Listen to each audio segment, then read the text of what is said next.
저희는 오늘 로마서 1장부터 4장 강의 시리즈의 두 번째 시간을 갖고 있습니다. 자, 오늘의 말씀의 제목은요. 로마서 복음의 정수를 선포하는 편지예요. 그래서 오늘 로마서 1장 1절부터 4절의 말씀을 통해서 말씀 듣도록 하겠습니다. 자, 여러분 복음이 무엇인지 정의 내실 수 있으시겠어요? 복음이란 무엇인가? 자, 복음을 정의하기 전에 우리는 이 복음이란 단어의 뜻부터 바르게 이해할 필요가 있습니다. 이 복음은요, 영어로 gospel이라고 하죠. gospel. 그리고 그리스어로는요, euangelion이라고 합니다.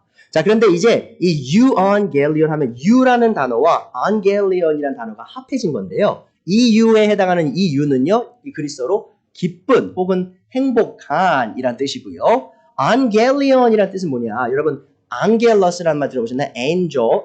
angels 하죠. angelus. 그게 뭐냐면 영어로 하면 이제 천사라는 뜻이죠.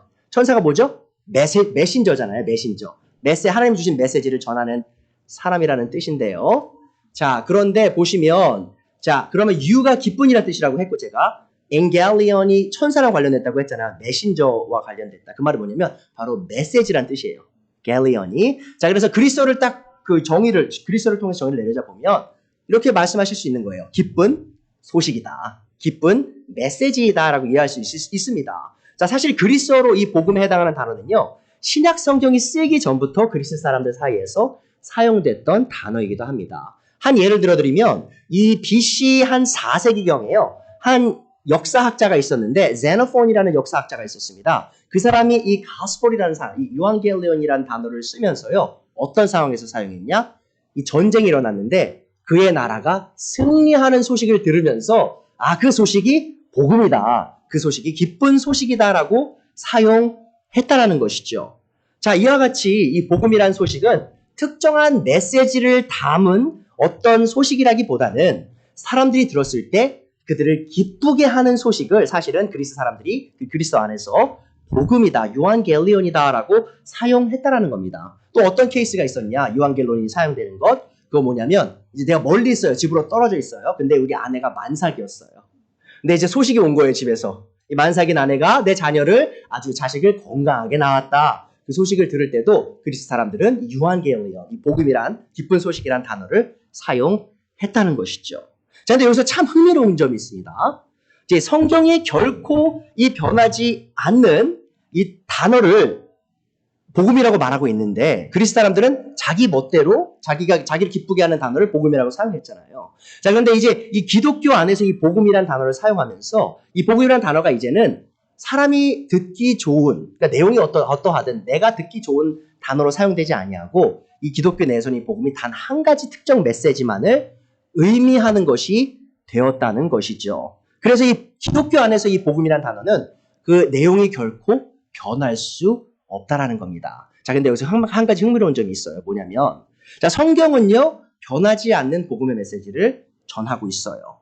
자, 그리고 교회 역사 속에서도 많은 그리스도인들이 변하지 않는 복음의 메시지를 붙잡아 오고 있죠. 자, 그런데 이 그리스 사람들이 이 복음이라는 단어를 자기의 입맛에 맞게 사용했던 것처럼 이 교회 내에 수많은 사람들이요, 교회 내입니다. 이 복음이란 내용을요, 이 복음의 이란 단어를 자신의 입맛에 맞게 변형시켜서 이해하고 있는 현실이 있다는 것이죠. 쉽게 예를 들면 많은 사람들에게 있어서요. 교인입니다. 교회 나오시는 분들에게 있어서 행위 구원이 복음인 경우가 있습니다. 행위 구원. 뭐냐면 자기 의를 통해서 하나님 앞에 나아가는 거예요. 무슨 말이냐. 자, 주일 성수 있죠? 주일날 한 번도 빠지지 않고 열심히 예배를 드리러 나오는 것. 혹은 새벽 기도회 있죠? 매일매일 새벽 기도 빠지지 않고 나와서 제단 쌓는 거. 그런 표현 많이 하시는데 제단 쌓는다. 내 의를 쌓는 거예요. 내가 이렇게 하시면 하나님이 나를 기뻐하시겠지. 헌금을 하고 11조를 하고요. 전도를 하고 봉사를 하고요. 내가 하는 어떤 종교적 행위가 어찌되었든 나를 하나님께 가까이 나아가게 해줄 것이다라는 그런 잘못된 복음을 믿는 분들이 이 교회 내에 너무나 많이 있다라는 것이죠. 또 행위구원뿐만 아니고요. 번영신학이라는 복음도 있습니다. 무슨 말이냐? 많은 사람들이요, 예수님을 믿고 혹은 하나님을 믿는 것이 바로 이 현생에서 잘 되는 것을 목적을 두고 다니는 거예요. 그러니까 병을 고침을 받고요. 좋은 건강을 유지하고요. 또 금전적으로 번영을 누리기 위하여 이 하나님을 믿는 사람들이 있다는 것이죠. 이분들에게 복음은 뭐죠? 이 땅에서 잘 되는 거예요. 성경에서는 이렇게 말할 때가 있어요. 너희가 이 땅에서 잘 안 돼도 기뻐해라. 너희가 핍박을 당해도 즐거워해라라는 말들이 나오는데 그런 건 나에게 복음이 되지 않아요. 즐거운 소식이 되지 않아요. 이 땅에 잘 되는 일만 기쁜 소식으로 복음으로 받아들이신다는 거죠. 또 어떤 경우는요. 사회 복음을 주장하시는 분들이 있어요. 사회 복음이 무엇이냐?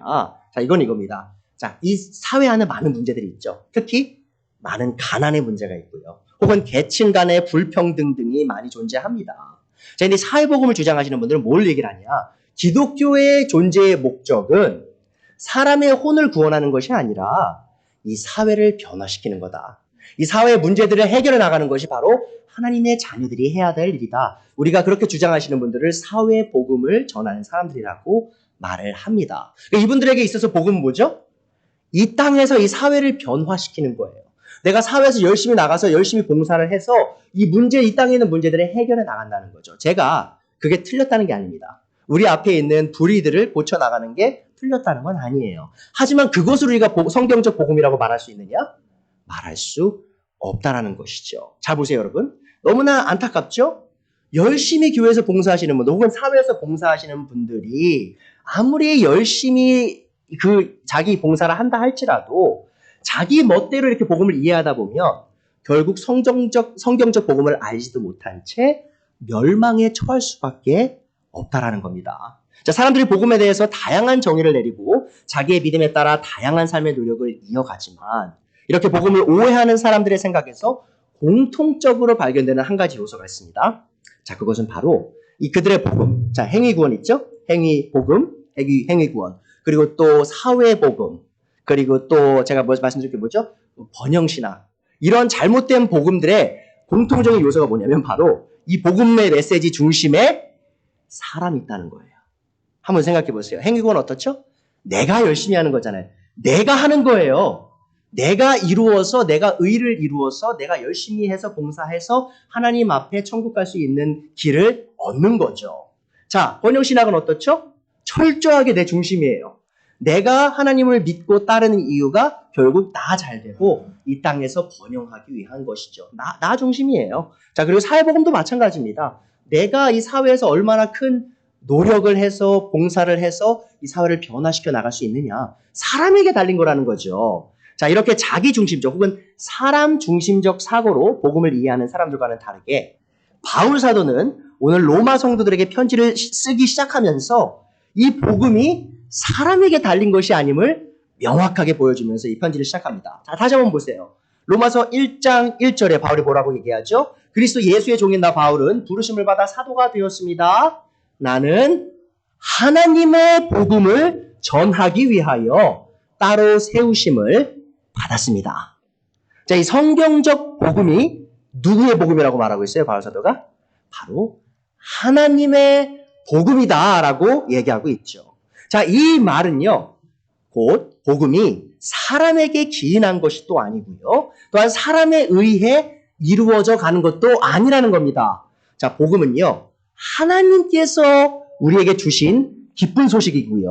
또한 하나님께서 우리를 위하여 이미 이룩하신 일이라는 거예요. 그러니까 하나님께서 하시는 일이 복음인 거지 사람이 열심을 해서 하는 게 복음이 아니라는 겁니다. 자, 복음을 제가 아주 간단하게 한 구절, 한 센텐스로 말씀드릴게요. 뭐냐면 하나님께서 자신의 아들을 통해 죄인들을 위하여 이루신 일입니다. 그러니까 하나님이 이루신 일인데 누구를 통해? 자신의 아들을 통해 누구를 위하여? 죄인들을 위하여 이루신 일이 바로 복음이라고 이해할 수 있으셔야 돼요. 그러니까는 이 복음의 중심에는 하나님이 계십니다. 하나님이 계획하시고요. 하나님이 성취하시고 하나님이 선포하신 것이 바로 성경적 복음이라는 겁니다. 자, 바울은 로마서를 여는 초입부터 복음은 사람이 이루는 기쁜 소식이 아니라 하나님께서 죄인인 사람들을 위해 이미 이루어 놓으신 놀라운 구원의 메시지이다라고 얘기하고 있습니다.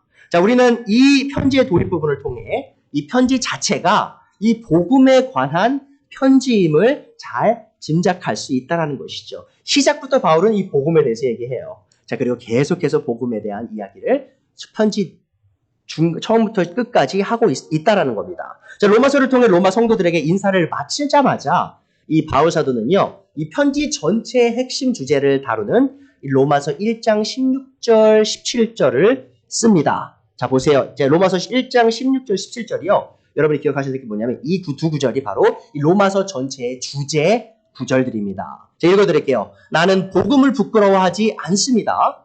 이 복음은 유대 사람을 비롯하여 그리스 사람에게까지 이르기까지 모든 믿는 사람을 구원하는 누구의 능력이라고요? 하나님의 능력입니다. 이 복음은 하나님의 능력이에요. 하나님의 의가 이 복음 속에 나타납니다.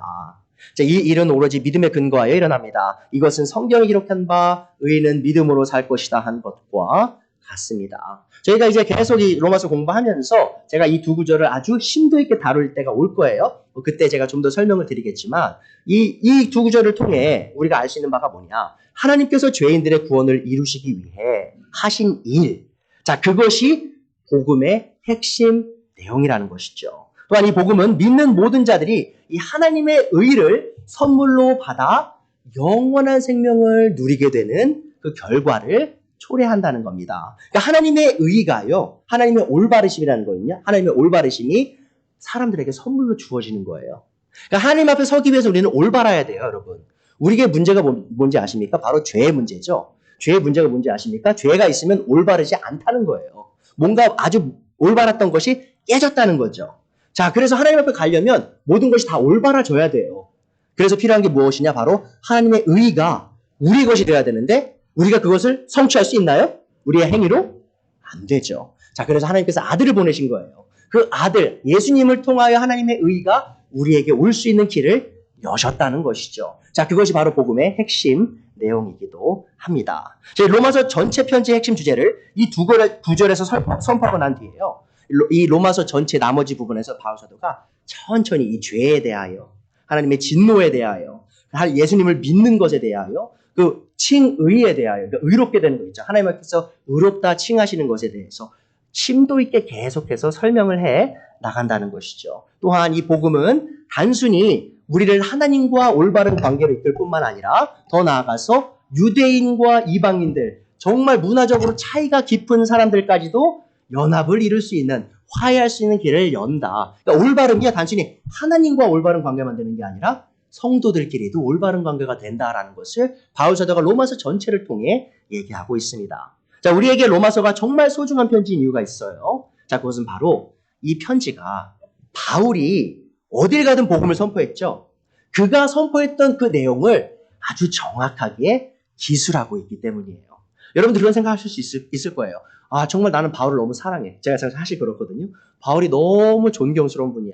내가 그분의 설교를 단 한 번이라도 직접 들어볼 수 있었더라면 얼마나 좋았을까? 그런 생각하실 수도 있어요. 여러분, 근데 그렇게 고민하실 필요 없습니다. 왜죠? 우리가 로마서를 펴서 읽으면요, 바로 바울 사도가 어디를 가든지 선포했던 그 복음의 내용이 아주 심도 있게 다 기술을 되어 있기 때문이죠. 자, 그래서 이 로마서는요, 바울 사도가 선포한 하나님의 복음의 정수가 담긴 아주 놀라운 편지임을 기억하셔야 됩니다. 그럼 여러분이 복음이 무엇이냐, 이 기독교의 근간인 이 복음이 무엇이냐라는 의문이 드시면 어디로 가셔야 된다고요? 바로 로마서로 달려오시면 됩니다. 자, 그리고 누군가가 물어봐요. 복음이 뭡니까? 나 복음에 대해서 알고 싶은데요 라고 물으시면 어디로 보내셔야 되죠? 바로 로마서로 보내시면 그분이 거기서 복음의 메시지를 발견하신다는 것이죠. 자, 그리고 바울은요, 로마 성도들에게 자신을 예수님의 노예와 사도로 소개하면서 자신의 삶이 이 복음을 위해 구별된 삶이다라고 오늘의 편지를 시작하고 있습니다. 그래서 오늘 첫 번째 요지입니다. 하나님께서는 이 바울을 복음의 선포 사역을 위하여 따로 구별하셨습니다. 자, 로마서 1장 1절이죠. 그리스도 예수의 종인 나 바울은 부르심을 받아 사도가 되었습니다. 자, 그가 왜 예수님의 종이 되었고 사도로 부르심을 받았냐? 그 목적이 나오죠. 나는 하나님의 복음을 전하기 위하여 따로 세우심을 받았습니다. 여기 세우심을 받았습니다라고 번역된 구절은요, 그리스어로 보면 구별됐다는 뜻이에요. 구별됐다는 거 뭐냐면 거룩하다는 뜻이거든요. 그러니까 하나님께 직접 나를 거룩한 구별된 사람으로 세우셨는데 그 목적이 뭐냐? 바로 복음 선포라는 것이죠. 자, 바울은요, 이방인들에게 복음을 선포하기 위해 이방인의 사도로 부르심을 받았습니다. 제가 지난 시간에도 보여드렸던 구절인데 로마서 15장 16절에 바울 사도가 자기의 사도직의 의미에 대해 이렇게 설명합니다. 하나님께서 이 은혜를 내게 주신 것은, 이 은혜는요 바로 사도직을 주신 은혜를 말하는 거예요. 나로 하여금 이방 사람에게 보내심을 받은 그리스도 예수의 일꾼이 되게 하여 하나님의 복음을 전하는 제사장의 직무를 수행하게 하시려는 것입니다. 그리하여 이방 사람들로 하여금 성령으로 거룩하게 되게 하여 하나님께서 기쁨으로 받으실 제물이 되게 하시려는 것입니다. 자, 바울은요 자신이 사도로 부르심을 받은 목적을 너무나 정확히 알고 있었어요. 무엇이냐? 바로 복음을 선포함을 통하여 이방인들, 이제는 하나님의 그 나라 밖에 있던 사람들이죠. 하나님의 왕국에 밖에 있던 사람들을 하나님의 왕국으로 들여보내서 그들이 이제는 하나님을 섬기는 삶을 살도록 도와주기 위해 자신이 하나님으로부터 구별된 자다라는 것을 잘 알았다는 것이죠. 또한 갈라디아서 1장 15절 16절을 보면요. 하나님께서 누구보다 교회를 핍박했던 자신을 자신의 모태에서부터 따로 구별하셔서 이방 사람들에게 예수님을 전하게 하기 위하여 나를 부르셨다라고 바울사도는 또한 기술하고 있어요. 그러니까 하나님께서 자신을 구별하셨는데 언제부터 구별하셨냐? 나가 태어나기 전부터 엄마 뱃속에 있을 때부터 하나님이 나를 구별하셨다라고 바울사도는 말하고 있다는 것이죠. 자, 그래서 또 알 수 있는 사실이 뭐죠? 바울에게 가장 중요한 사역은 뭐였을까요? 바로 하나님의 복음을 선포하는 것이었다는 거죠. 바울이 많은 사역을 했습니다. 근데 바울에게 있어서 정말 목숨을 바쳐 무조건 반드시 해야 됐던 사역이 뭐냐? 바로 복음을 선포하는 것이죠. 자, 다마스쿠스로 가는 길에 부활하신 예수님을 만난 바울은 그동안 자신이 생명을 바쳐 추구해왔던 유대교 내의 종교적 열심이 헛된 것임을 알게 됩니다. 바울은요, 그 누구보다 열심이었던 사람이에요. 그러니까 우리가 행위구원 있죠? 행위구원에 있어서 누구보다 최선을 다했던 사람입니다. 하지만 그가 다른 바리새인들처럼 자신의 의로 하나님께 나아가는 것이 틀렸다는 것을 알게 되는데 어떻게 알게 되죠? 바로 부활하신 예수님을 만남을 통해 내 힘으로 하나님께 나아가는 것이 아니었구나. 이 부활하신 메시아이신 예수님을 통하여 하나님께 나만으로만 나아갈 수 있고 하나님의 의를 받을 수 있는 것이구나를 알게 되었다는 것이죠. 자, 그래서 빌립보서 3장 5절에서 9절까지 바울이 자신의 구원 간증을 이렇게 합니다. 나는 난지 8해 만에 할례를 받았고 이스라엘 민족 가운데서도 베냐민 지파요 히브리 사람 가운데서도 히브리 사람이요 율법으로는 바리새파 사람이요 열성으로는 교회를 박해한 사람이요 율법의 의로는 흠잡을 데가 없는 사람이었습니다. 한번 보세요. 자신이 어떤 사람이라고 하죠? 종교적으로는 흠잡을 데가 단 하나도 없는 사람이었어요. 7절 그러나 나는 내게 이루었던 것은 무엇이든지 그리스도 때문에 해로운 것으로 여기게 되었습니다. 자, 이 사람의 삶이 한 방향으로 막 달려가고 있었는데 갑자기 브레이크가 확 걸리고 반대 방향으로 돌아서 막 뛰기 시작했던 거예요. 그 변화가 누구 때문에 일어난 거죠? 7절에 따르면 바로 그리스도. 예수님을 만나고 변화됐죠. 그뿐만 아니라 내 주 예수 그리스도를 아는 지식이 가장 고귀함으로 나는 그 밖에 모든 것을 해로 여깁니다. 나는 그리스도 때문에 모든 것을 잃었고 그 모든 것을 오물로 여깁니다. 그런 거예요, 여러분. 우리가 간증 들어보면 이런 간증들 하세요, 목사님들 특히. 우리 집안이 4대째 기독교 집안이고 4대째 목사 집안이고 이런 말씀 많이 하시잖아요. 내가 어릴 때 유아 세례를 받고 어릴 때부터 교회에서 자라나고 막 이런 간증을 하시는데 바울사도 이렇게 얘기하는 거예요. 내가 지금 그 누구보다 종교적으로 더 뛰어나다. 모든 사람들 다 합쳐도 나한테 안 된다. 근데 나는 그 모든 것들을 뭐로 여긴다고요? 똥으로 여긴다. 이렇게 말하는 거예요. 오물로 여깁니다. 그 오물이라는 단어가요. 그리스도로 보면 똥이에요. 똥으로. 정말 악취가 나는 똥으로 여긴다라고 말하고 있죠. 나는 그리스도를 얻고 그리스도 안에 있는 사람으로 인정받으려고 합니다. 그러니까 나의 어떠함을 드러내서 하나님께 나아가서는 그리스도를 얻을 수가 없어요. 오직 그리스도만을 의지함으로 나아가야 그리스도를 얻을 수 있다는 것이죠. 나는 율법에서 생기는 나 스스로의 의가 아니라 그리스도를 믿는 믿음으로 말미암아 오는 의, 곧 믿음에 근거하여 하나님에게서 오는 의를 얻으려고 합니다. 자, 로마서 1장 16절 17절에 뭐라고 나왔죠? 복음이 하나님의 능력이다라고 나왔죠. 근데 왜 복음이 하나님의 능력이죠? 바로 복음 안에 하나님의 의가 드러났다고 했잖아요. 하나님의 의가 계시됐다고 했잖아요. 지금 그 말을 하는 거예요. 하나님으로부터 오는 의가 필요해요. 우리가 하나님께 나아가려면. 근데 누구를 통해? 바로 예수님을 통해. 어떻게? 예수님을 믿음으로, 예수님을 믿을 때 우리가 하나님의 의를 받아 하나님 앞에 나아가 그리스도를 우리의 것으로 얻을 수 있다라고 바울은 얘기하고 있습니다. 자, 바울은 자신의 율법의 행위가 아니라 예수님을 믿는 믿음을 통해 하나님께로 오는 의를 얻고 구원을 받는다는 이 복음의 진리를 깨닫고 난 후에 어디를 가든지 이 동일한 복음을 전하기를 쉬지 않았다는 것이죠. 자, 여러분은 이 바울이 소아시아 전체 지역과 지금 터키 지역이죠. 또 유럽, 지금 유럽에서 교회를 어떻게 세웠는지 아십니까?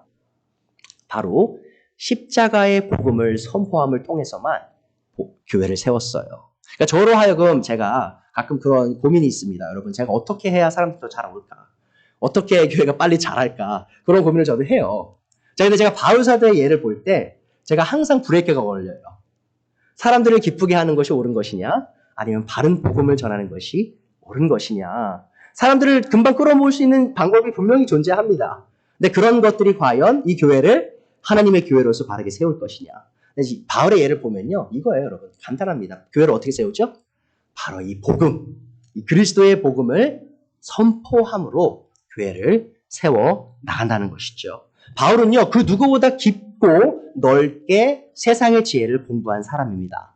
실제로 여러분, 이 저명한 철학 학회에서요, 기독교 학회가 아닙니다. 그냥 일반 철학 학회에서요, 바울을 세상을 바꾼 가장 지혜로운 철학자 중 하나로 뽑았어요. 그러니까 바울이 세상을 바꾼 철학자들이 사실 손에 꼽거든요. 많지 않아요. 자, 근데 그 중에 바울이 뽑혔다는 겁니다. 그만큼 바울은 지혜에 있어서 누구보다 뛰어났던 사람이죠. 자, 그러나 그는 사람의 지혜와 이 세상의 철학으로는 그 누구도 하나님을 참되게 경험할 수 없음을 아주 잘 알았습니다. 자, 바울은 예수님의 십자가의 복음의 선포만이 하나님의 권능을 경험하는 유일한 길임을 정말 잘 알았습니다. 자, 여러분, 침례가 중요하죠? 혹은 많은 분들이 세례라고 부르는데 어떤 분들은 또 세례를 받아 혹은 침례를 받아야 구원받는다고 착각하세요.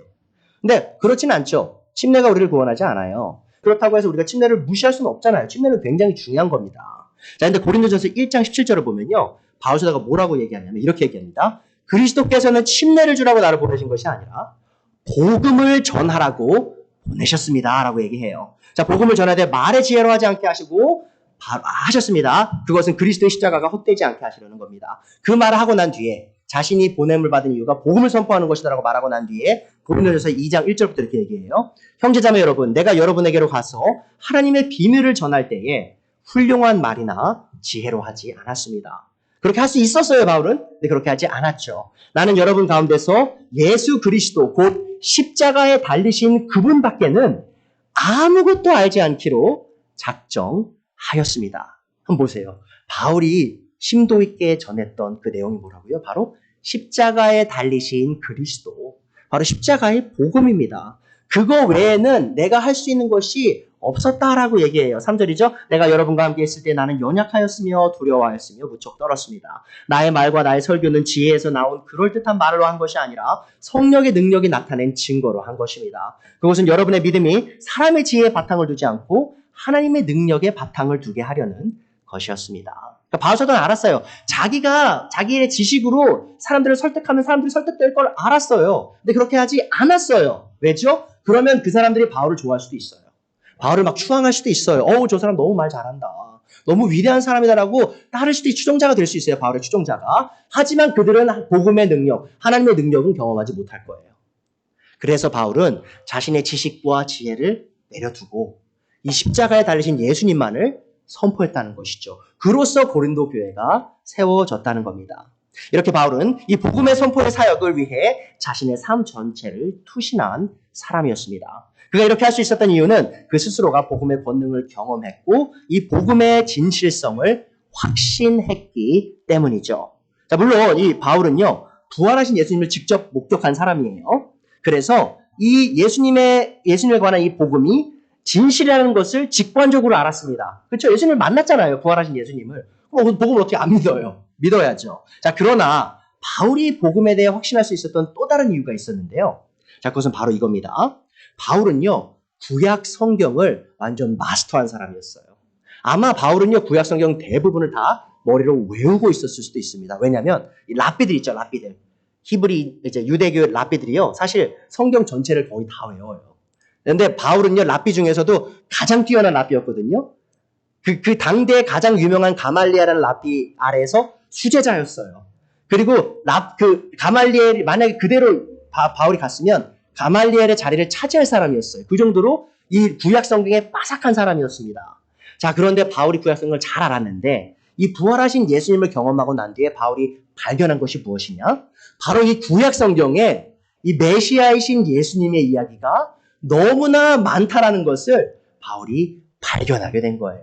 그러니까 바울은 단순히 예수님의 부활을 목격했기 때문만 예수님을 믿는 것이 아니라 그와 동시에 자신이 이 구약 성경을 살펴보니까 이것이 다 예수님에 관한 이야기였구나를 알게 되었다는 것이죠. 자, 그래서 두 번째 오집니다. 하나님께서는 복음을 구약 성경을 통해 미리 약속하셨다는 것이죠. 자, 그것을 바울이 발견한 거예요. 이 구약 성경을 공부하다 보니까 이 예수님에 관한 복음이 이미 약속이 되어 있구나. 그러하기에 이 복음은 거짓일 수가 없구나라고 더욱더 크게 확신했다는 거죠. 자, 로마서 1장 2절에 나오죠. 이 복음은 하나님께서 예언자들, 선지자들을 통하여 성경에 미리 약속하셨습니다라고 얘기하고 있어요. 자, 바울 사도는 언제나 구약 성경을 인용해서 복음을 선포했습니다. 자, 고린도전서 15장 3절에서 4절 보면요. 이 복음의 핵심 내용이 나와요. 나도 전해받은 중요한 것, 이 복음입니다. 여러분에게 전해드렸습니다. 그것은 곧 이 복음은 그리스도께서 무엇대로? 성경대로 우리 죄를 위하여 죽으셨다는 것과 무덤에 묻히셨다는 것과 또 무엇대로죠? 성경대로 사흘 날에 살아나셨다는 것과. 자, 보세요. 예수님의 죽음과 묻히심과 예수님의 부활이 뭐대로요? 성경대로. 자, 지금 바울 사도가 고린도 전서를 쓸 당시에 신약 성경이 존재했나요? 없었죠. 여기서 말하는 성경은 바로 구약 성경입니다. 그러니까 구약 성경의 약속대로 그리스도께서 죽으시고 부활하셨다라고 지금 얘기하고 있어요. 또한 사도행전 17장을 보면 이 바울 사도가 이 데살로니가에 가서 복음을 선포하는 장면이 나옵니다. 자, 바울은 자기 관례대로 회당으로 그들을 찾아가서 새 안식일 3주 동안 성경을 가지고 그들과 토론하였다. 자, 이 회당 안에는요, 유대인들이 있었을 거예요. 구약 성경을 아주 잘하는 사람들입니다. 그들과 함께 이 구약 성경을 놓고 지금 토론을 하는 거예요. 3절이죠. 그는 그리스도께서 반드시 고난을 당하시고 죽은 사람들 가운데서 살아나셔야 한다는 것을 해석하고 증명하면서 뭘 해석한 거죠? 바로 구약 성경이죠. 내가 여러분에게 전하고 있는 예수가 바로 그 그리스도 메시아이십니다 하고 말하였습니다. 제가 전에도 몇 번이고 말씀드렸었는데 이 그리스도와 메시아는 같은 단어입니다. 메시아는 히브리어고요. 그리스도는 그리스어예요. 그러니까 하나님께 기름 부음 받은 자라는 뜻이에요. 하나님이 선택하신 사람. 바로 그가 바로 예수님이다라고 구약 성경을 통해 바울 사도는 어딜 가든지 예수님을 선포했다는 겁니다. 또 그래서요, 바울은 이 로마서에서 끊임없이 구약 성경을 인용해서 자신이 선포하는 복음의 메시지가 진리임을 증명합니다. 이 바울은요, 이 로마서 편지 안에서 구약 성경을 55번 명확하게 인용합니다. 아주 명확하게 하나님 이 구약 성경을 완전 인용하고요. 또한 직접적인 인용구 이외에도요, 간접적으로 이 구약 성경의 내용을 한 111번 정도 암시를 해요. 그러니까는 총 따지면 한 160번 이상을 구약 성경에 대해서 다룬다는 것이죠. 자, 근데 이게 굉장히 놀라운 일인데 바울의 다른 서신과 비교해 보면요, 바울이 로마서에서 그 어떤 서신보다 더 많이 구약 성경을 인용하고 있다라는 것이죠. 자, 그는 이 로마 성도들이 자신이 선포하는 복음이 자신이 지어낸 이야기가 아니라 바로 이 구약 성경, 하나님의 말씀을 근거로 나온 그 복음임을 확실하게 증명하고자 했던 것 같아요. 제가 지난주에도 말씀드렸지만 바울이 지금 로마서를 쓸 당시에 로마를 가본 적이 있었나요? 없었죠. 그렇다면 이 로마 교회 안에서 아직 바울을 귀로만 들었지 실제로 만나지 못한 사람들이 많았을 거라는 겁니다. 그럼 그들 중에 어떤 사람은 이 바울이 진짜 사도인지 거짓 사도인지 확신하지 못하시는 분들도 있었을 거라는 거예요. 자, 그분들을 돕기 위해 바울 사도가 하는 게 뭐냐? 바로 이 구약 성경을 끊임없이 인용하는 거예요. 이 구약 성경이 이렇게 말하지 않습니까? 구약 성경이 저렇게 말하지 않습니까? 그리고 내가 전하는 복음이 바로 이 구약 성경을 기반으로 한 것이 아닙니까? 그를 통하여 지금 바울 사도는 계속해서 자신의 이 사도지, 또 자신이 선포하는 복음이 바로 하나님께로부터 왔다라는 것을 끊임없이 증명하고 자신이 정통적 복음을 선포하고 있다라고 지금 증명하고 있다라는 겁니다. 사실 제가 비슷한데요. 제가 저를 처음 만나신 분들한테 제가 하는 게 뭐지 아세요? 저는 항상 성경을 설명드려요. 제 생각을 설명드리지 않고요. 성경을 설명드려요. 그러면 이분들이 참된 그리스도인들이면 저를 신뢰하신다는 거죠. 이 사람이 자기 생각을 전하는 게 아니라 지금 하나님의 생각을 전하는구나. 그거를 지금 바울 사도가 로마 성도들에게 하고 있었다는 겁니다. 자, 바울은요, 이 구약 성경을 인용해서 구약의 복음과 신약의 복음이 일맥상통한다는 것을 증명합니다. 자, 많은 분들이 헷갈리시는 게 있어요. 뭐냐면 구약이 전하는 복음과 신약이 전하는 복음이 다른 복음이다라고 착각하시는 실제로 그리스도인들이 있습니다. 하지만 이 바울 사도가 구약 성경을 인용하는 부분을 보면요, 이 구약의 복음이 신약의 복음과 일맥상통함을 바울은 증명을 합니다. 예를 들어 드릴게요. 로마서 10장 13절. 너무 유명한 구절이죠. 누구든지 주의 이름을 부르는 자는 구원을 받으리라. 찬양도 있잖아요. 주의 이름을 부르는 자는 구원을 받으리로다. 자, 그 찬양이 여기 이 구절을 기반으로 나온 건데, 이 바울은 예수님께서 모든 사람을 위해 군림하시는 주이심을 선포하면서요, 이 요엘서 2장 32절을 인용합니다. 자, 지금 여기서 나오는 이 13절이요. 바로 제가 보여드린, 스크린에 보여드린 요엘서 2장 32절에 나온 건데, 제가 읽어드릴게요. 누구든지 여호와의 이름을 부르는 자는 구원을 얻으리니. 자, 보세요. 여러분, 두 구절 잘 비교해 보세요. 로마서 10장 13절. 누구든지 주의 이름을 부르는 자. 자, 그리고 요엘서 2장 32절. 누구든지 여호와의 이름을 부르는 자. 지금 10장 13절에 이 주는 누구죠? 바로 그리스도 예수님이에요. 주 그리스도 예수님. 자, 근데 요엘서 2장 32절에 그가 누구죠? 바로 여호와 하나님이시다. 잘 보세요, 여러분. 구약의 여호와 하나님이 지금 누구라고요? 신약의 그리스도 예수님이시다라고 지금 설명하고 있어요. 그러니까 구약의 하나님과 신약의 하나님이 같은 하나님이시다. 예수님이 단순히 하나님의 아들이실 뿐만 아니라 삼위일체의 이위격이신 하나님 본체이시다라고 지금 요엘서를 사용해서 설명하고 있습니다. 그리고요, 이 바울은요, 이 로마서 10장 13절을 사용하고 난 뒤에, 요엘서 2장 32절을 인용하고 난 뒤에요, 또한, 이 바로 로마서 10장 15절에서 또 다른 구약 성경을 인용합니다. 자, 보시면 10장 15절에 이렇게 나오죠. 기록된 바, 아름답도다 좋은 소식을 전하는 바리어, 자들의 바리어라고 함과 같으니라.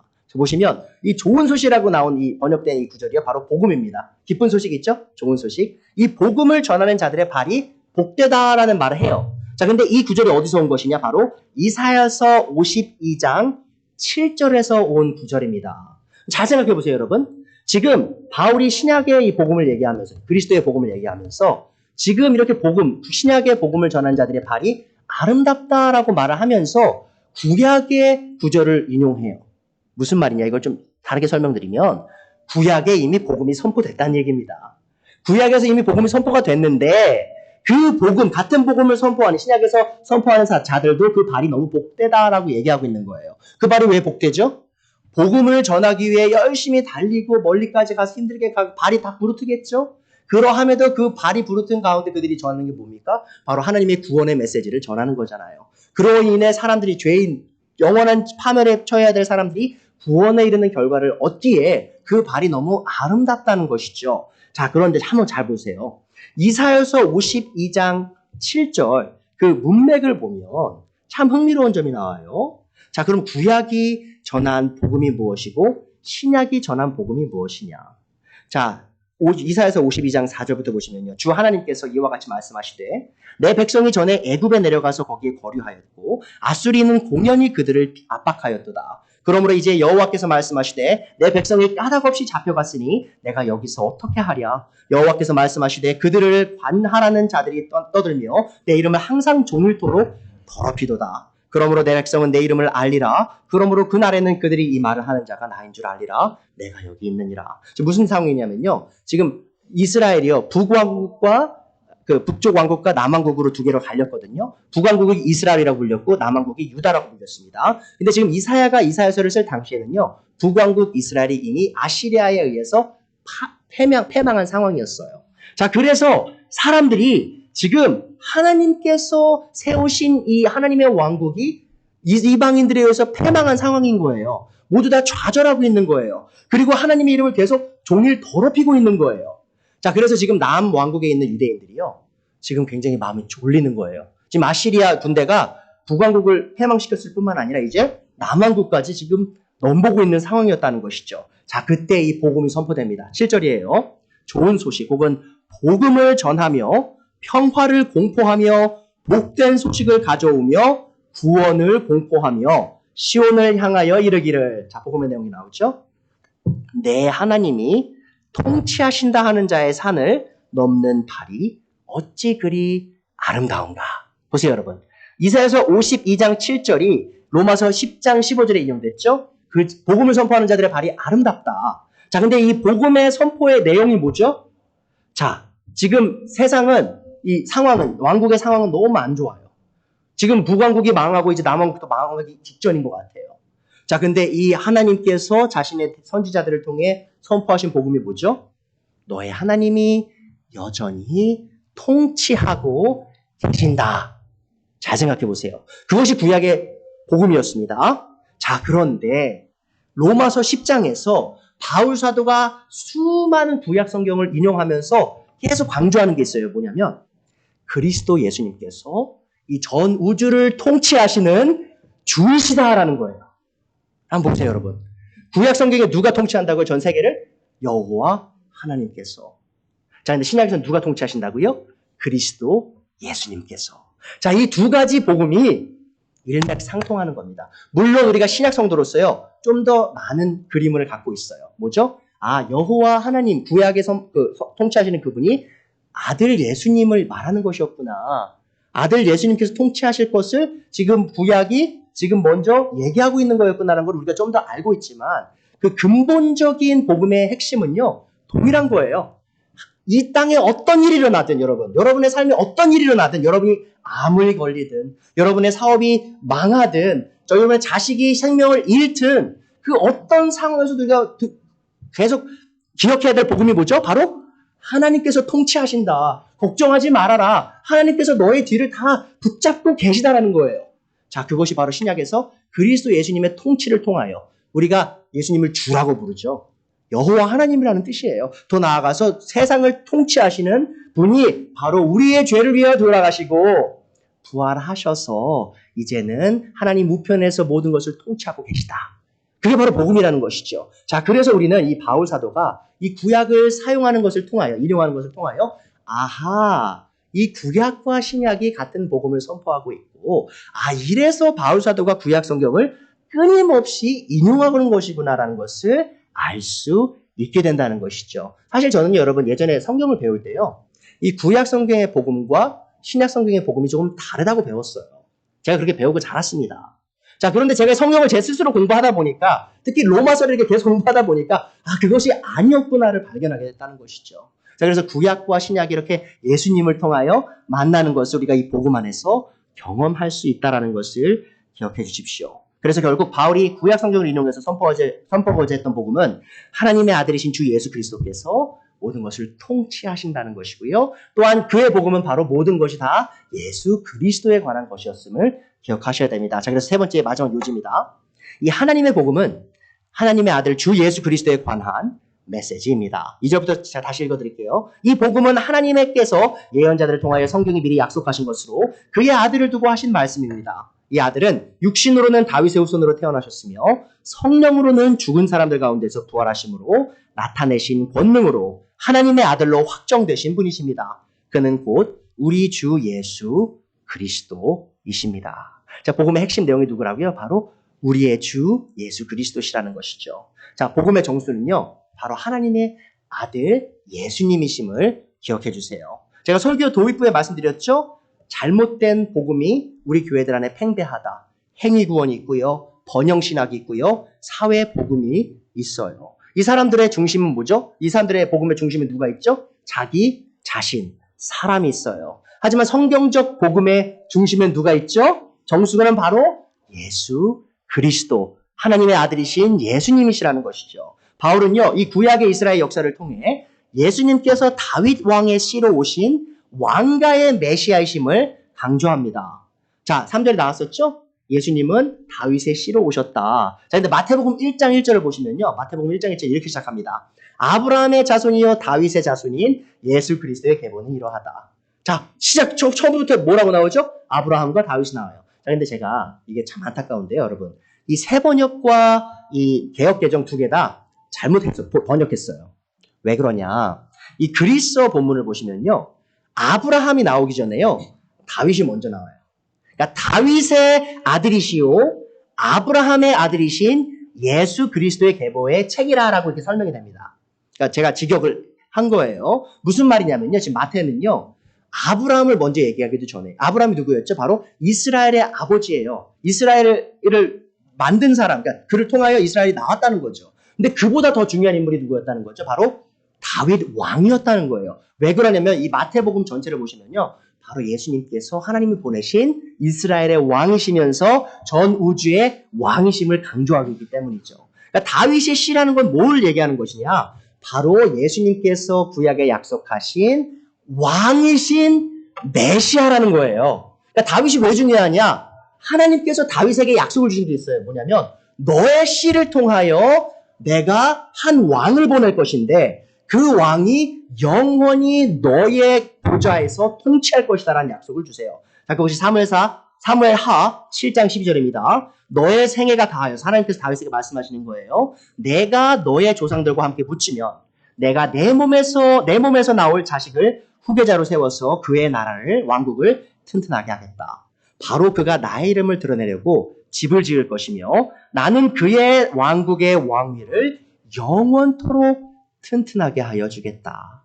자, 많은 사람들이 이것을 솔로몬이라고 이해합니다. 물론 솔로몬 맞아요. 솔로몬이 하나님의 전을 지었죠. 자, 근데 이게 더블 프로페시라고 하거든요. 더블. 그러니까 뭐냐면 두 가지 중첩적인 프로페시예요. 그러니까 대언입니다. 예언입니다. 왜 그러냐? 이게 단순히 솔로몬만을 얘기하는 게 아니고요. 바로 예수 그리스도, 다윗의 시인 예수님에 대한 이야기인데 왜 그러냐? 잘 보세요. 시편 89편이요. 다윗이 직접 쓴 시입니다. 그러니까 다윗이 하나님께 이 예언 받았잖아요. 내 씨가 하나님의 전을 지을 것이고 그가 다윗의 왕위에서 영원토록 통치한다는 말을 어떻게 이해하는지 보세요. 시편 89편 3절 4절입니다. 주님께서도 말씀하십니다. 나는 내가 선택한 사람과 언약을 맺으며 내 종 다윗에게 맹세하기를 내가 내 자손을 영원히 견고하게 세우며 내 왕위를 대대로 이어지게 하겠다고 하였다. 자, 지금 사무엘하 7장의 말씀이죠. 자, 그것에 대한 해석이 35절에 나옵니다. 내가 나의 거룩함을 두고 한번 맹세하였는데 어찌 다윗을 속이겠느냐. 그 자손이 영원토록 이어지고 그 왕위는 내 앞에서 태양처럼 있을 것이니 저 달처럼 구름 속에 있는 진실한 증인처럼 영원토록 견고하게 서 있을 것이다. 여러분, 솔로몬이 마지막에 어떻게 되는지 아십니까? 솔로몬이요, 나중에 우상숭배자가 돼요. 자, 솔로몬의 그 우상숭배 죄 때문에요. 그 아들이 여로보암이 어떻게 되죠? 르호보암이죠. 르호보암이 왕국이 어떻게 돼요? 둘로 쪼개져요. 자, 그게 지금 태양처럼 빛나는 왕인가요? 달처럼 계속 영원히 지속되는 왕인가요? 아니죠. 솔로몬은요, 물론 하나님께서 솔로몬에게 큰 복을 주셨지만 지금 영원한 왕위를 약속한 그 메시아가 아니었어요. 지금 누굴 얘기하는 거냐? 바로 그리스도 예수님, 다윗의 왕과의 메시아로 오신 그분에 대한 약속을 지금 다윗이 스스로 예언하고 있는 것이라는 겁니다. 자, 그렇다면 우리는 어떻게 예수님께서 하나님이 약속하신 영원히 통치할 다윗의 계보를 따르는 메시아이시며 왕이라고 확신할 수 있을까요? 그것은 바로 예수님께서 성령님의 힘으로 죽음을 이기고 부활하셨기 때문입니다. 자, 그것이 오늘 로마서 1장 4절이에요. 성령으로는 죽은 사람들 가운데서 부활하심으로 나타내신 권능으로 혹은 권능 있는 하나님의 아들로 확정되신 분이십니다. 그러니까 하나님께서요, 자신의 메시아를 보내실 때 하신 약속이 있어요. 내가 그 메시아가 죽음 안에 머무르지 않게 하겠다는 약속을 하셨어요. 무슨 말이냐? 다시 돌려 말하면 그가 부활을 경험하게 하겠다라는 약속을 이 구약 성경에서 주셨다는 것이죠. 그래서 여러분이 예수님의 부활을 어떻게 이해하시는냐면요, 이거예요, 여러분. 우리가 어떤 인증 같은 거 받을 때 어떤 관공서가 되든지 어떤 기관이 되든지 마지막에 뭘 하죠? 서류가 있어요. 이게 진짜입니다라고 할 때 마지막에 뭘 찍어요? 도장을 꽝 찍죠. 그럼 그 도장이요, 바다를 건너가도 인정이 돼요. 제가 처음에 유학 올 때 그랬어요. 제가 유학 올 때 제 서류를 막 준비할 때 어떤 관공서에서 그거를 도장을 딱 찍어주면요, 미국에 와서도 미국 학교가 그걸 인정해줘요. 왜죠? 관공서의 권위로 인정된 도장이 찍힌 문서니까 인정해준다는 거죠. 그럼 부활을 우리가 어떻게 해야 되냐? 예수님의 부활을 바로 하나님께서 자신의 도장으로 찍으신 거예요. 이가 바로 내가 약속했던 다윗의 왕가의 메시아시다. 왜냐? 이미 구약 성경에 그 약속을 주셨기 때문이죠. 보세요. 다윗은요, 이 시편 16편에서 앞으로 올 메시아가 죽음의 세계에 버려지지 않을 거라고 말합니다. 시편 16편 10절이죠. 주님께서 나를 보호하셔서 죽음의 세력이 나의 생명을 삼키지 못하게 하실 것이며 주님의 거룩한 자를 죽음의 세계에 버리지 않을 것이기 때문입니다. 자, 한번 보세요. 메시아가 죽는다고? 근데 그가 죽음의 세계에 머물러 있지 않는다고? 이게 좀 이해하기 좀 어려울 수도 있어요. 예수님 아직 만나지 못한 사람이면. 한번 보세요.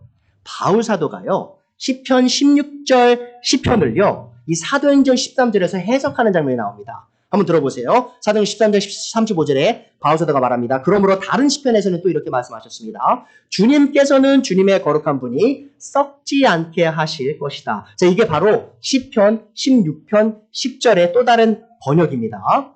다윗은 사는 동안 하나님의 뜻을 받들어 섬기고 잠들어서 조상들 곁에 묻히고 썩고 말았습니다. 자, 무슨 말하는 거냐면 바울이 이렇게 얘기하는 거예요. 이 시편 16편을 쓴 다윗은 그도 죽었다.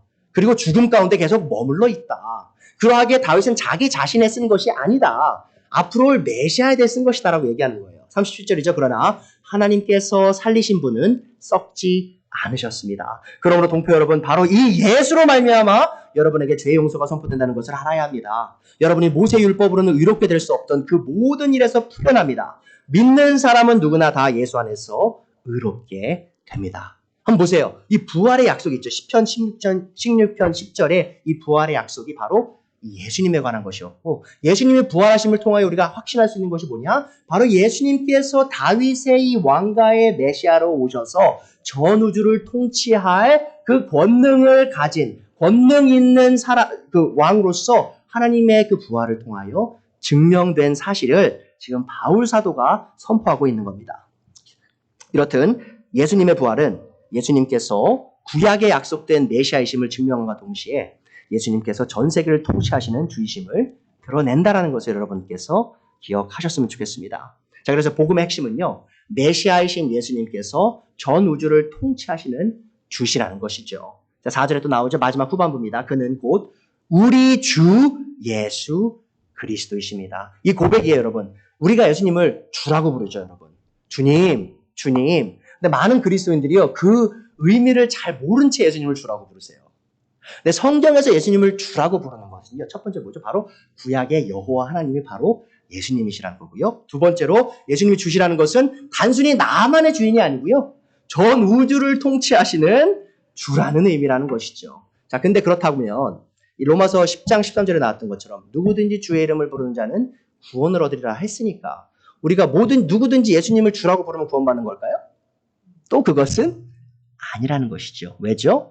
많은 사람들이요, 심판의 날에 예수님한테 이렇게 부를 거예요. 주님, 주님, 제가 주님을 위하여 이런 일을 하고 저런 일을 하지 않았습니까? 그런데 마태복음 7장 21절에 예수님께서 이렇게 말씀하세요. 나더러 주님, 주님이라고 해서 다 하는 사람이라고 해서 다 하늘나라에 들어가는 것이 아니다라고 말씀하셨어요. 자, 무슨 말이냐면 많은 분들이요, 자기 자신만의 복음의 버전을 만듭니다. 그리고요, 자기 자신만의 생각으로 예수님을 거기에 끼워 넣어요. 그리고 겉으로는 예수님을 주라고 불러요. 자, 근데 문제가 있죠? 어떤 문제가 있죠? 바로 이겁니다. 그 사람들의 삶에 예수님은 주인이 되신 사실이 없어요. 자, 지금 그게 복음의 핵심입니다, 여러분. 복음의 핵심은요, 단순히 내가 죄 용서받고 천국 가는 게 아니에요. 물론 그것이 사실이지만 복음의 핵심은요, 바로 예수님께서 만 우주의 주이신데 또한 나의 주인이시냐. 내 시간과 내 돈과 내 건강과 내 모든 삶이 그분의 것이냐라는 것을 인정했느냐. 그것이 바로 이 예수님을 주로 모셨냐 안 모셨냐를 나누는 기준이 된다는 것이죠. 근데 많은 사람들이 예수님을 믿는다고 해요. 예수님이 내 죄를 위해 나를 위해 돌아가셨다고 해요. 나의 구원을 위해 부활하셨다고 해요. 하지만 그 삶을 들여다보면 예수님이 주인된 사실이 없어요. 자신의 입의 고백이 삶에 전혀 드러나지 않아요. 제 말이 뭐냐면 죄를 한 번도 안 져야 된다는 거 아닌 거 아시죠? 그 말이 아니라 그 사람의 그 가는 방향성이 예수님이 주인된 삶이 전혀 아니라는 것이죠. 자, 여기서 우리는요, 이 로마서의 이 가치를 발견하게 됩니다. 여러분들이 이 로마서를 잘 공부하시다 보면요, 이 문제가 해결돼요. 바울이 말하는 복음은요, 아주 얕은 복음이 아니에요. 그냥 예수님이 내 죄 용서해 주셨네. 나 이제 천국 가네. 나 이제 내 멋대로 살 수 있네. 라는 말을요 로마서를 읽고는 할 수가 없어요. 왜 그러냐면 바울 사도가 이 복음의 정수를 너무나 정확하게 사골에 국 끓이듯이요 진국이 우러나오게 설명해 주기 때문이죠. 자, 그래서 우리가 앞으로 로마서 공부하면서 함께 집중해서 이 복음의 정수를 경험했으면 좋겠습니다. 다음 시간에는요 저희가 5절을 통해서 제가 이 믿음과 이 순종의 관계를 자세히 한번 설명을 드리도록 할게요.